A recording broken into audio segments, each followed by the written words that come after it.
I'm here to speak on behalf of the teacher as well. A couple of thoughts. I think I would start first reflecting on what Shane said.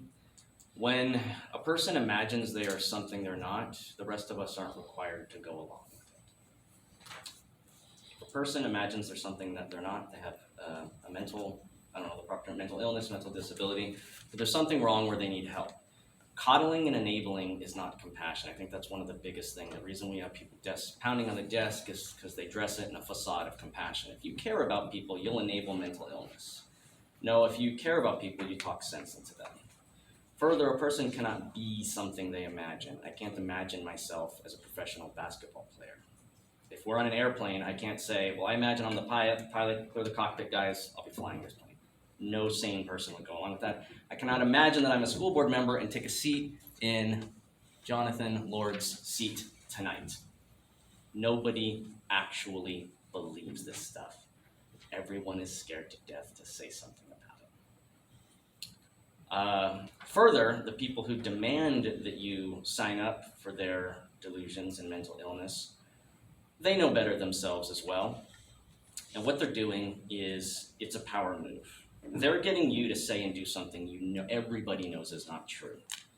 In the book 1984, which I'm sure everyone's read, it may be even assigned reading. It'd be good reading for students these days.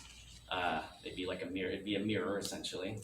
O'Brien, when he has Winston in room 101, the torture chamber, he says, "How many fingers am I holding up, Winston?" And Winston says, "Well, 4." He says, "There's 5." And he electrocutes Winston, and he keeps doing it. He keeps turning up the electricity, turning it up, frying Winston on the board, and says, "How many fingers am I holding up?" And Winston finally says, 5 fingers. That's what this is. You have a man pretending to be a woman saying, "What are you going to call me?" And you say, "Well, he." He says, "No, it's a she." You say, "It's a he." And then they do the modern workplace equivalent of turning up the electricity, pound on the desk until eventually someone has to resign or get fired, till you eventually submit and say, "Okay, fine, it's a she." That's what's going on here. And the question is, where are the adults in the room? The kids, when I was a kid in school, the adults ran the classroom, not the kids. Then we have a situation where apparently if the kids pound loud enough on the desk, they run the classroom. How did this start? Why is this here? This isn't San Francisco, it's Twin Falls, Idaho.